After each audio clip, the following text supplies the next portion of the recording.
Scott Weiland, lead singer and frontman of the Stone Temple Pilots, Velvet Revolver, and the Wildabouts, died tragically December 3rd, 2015 at the age of just 48.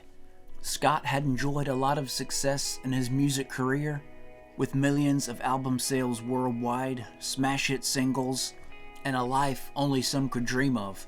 However, Scott's story, while it is full of amazing achievements and great highs, is also one full of heartbreak and tragedy. Scott was born October 27, 1967 in California.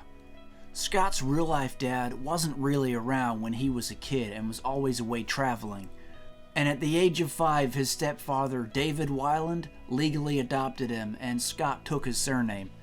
In Weiland's biography, Not Dead and Not For Sale, Scott stated that he was raped at the age of 12, a memory that he repressed until it returned to him in therapy decades later. Scott, in the book you bring up a very painful thing that you remembered recently. You know what I'm talking about. You were raped by a dude when you were 12. Yeah. And so when did you remember this? As you were writing the book? I always knew that there was something that had happened. It's awful. And so it wasn't until, like, I was like around 30 years old that I was in therapy and it came up, and I've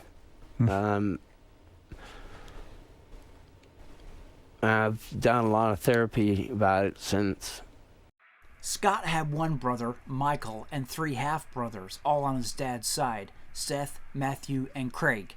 Sadly, one of his half-brothers, Craig, tragically died in a car accident when he was young. And following that, Weiland's younger brother, Michael, died of cardiomyopathy in early 2007. Check out the song For a Brother off Velvet Revolver's second album, Libertad. That song is dedicated to his brother, Michael. Scott was married 3 times and divorced twice.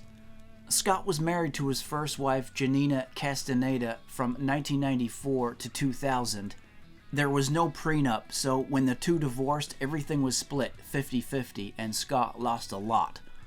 Scott was married to his second wife, Mary Forsberg, from 2000 to 2007, and she is the mother of Scott's 2 children, Noah and Lucy. Mary features on the Velvet Revolver music video, Fall to Pieces. Scott maintained that deep down he would always love his first 2 wives, but things did get ugly with Mary Forsberg as well, when she herself wrote a book and had some not too flattering things to say about Scott in that book. So Scott would have a similar ending to his second marriage as he did with his first marriage. Couple that with being in and out of rehab with his addiction problems, Scott would often be leaking money and in later years would have to tour more than he really wanted to just to stay afloat financially. Scott's final band he was in just before he died, the Wildabouts, released their debut album in March of 2015. However, just one day before the album's released, Wildabouts guitarist and good friend of Scott's, Jeremy Brown, tragically died. Brown and Weiland were the main collaborators on the Wildabouts album, writing all the songs together, and needless to say, this came as a real blow to Scott. In November of 2012, Scott revealed that he was engaged to photographer Jamie Wachtel, and the two were married in June of 2013 at their Los Angeles home. Jamie remained Scott's wife up until his death on December 3rd, 2015. Scott was on tour with his band, the Wildabouts, in Bloomington, Minnesota, when he was found dead on his tour bus. No underlying cause of death was immediately given, however, the medical examiner later determined it to be an accidental overdose.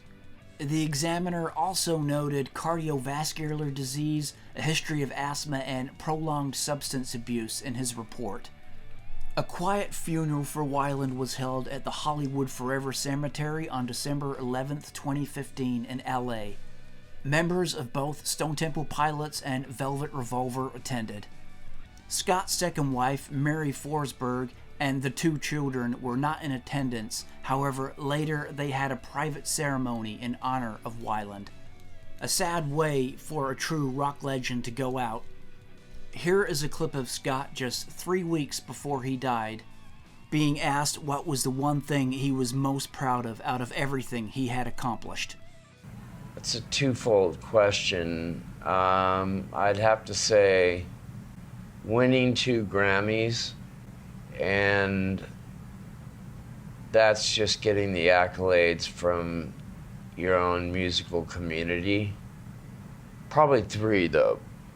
Also getting signed, because that means you're acknowledged as a legitimate artist.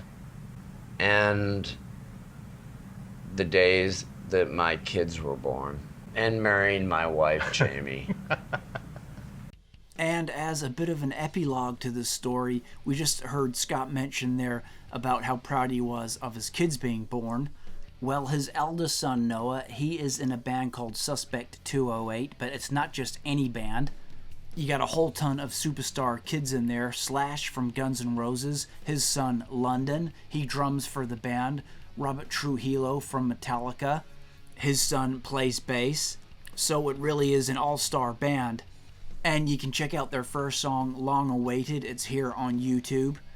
You got Noah Weiland, Scott's son. He is lead vocalist for the band.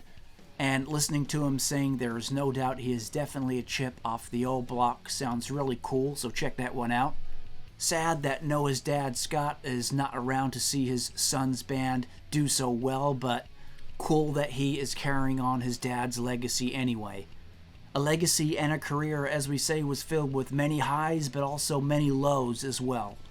But one thing's for sure, whether it was his work with STP, Velvet Revolver, his solo stuff, the Wildabouts, Scott was a very talented musician and put his all into everything he did, and it was always quality.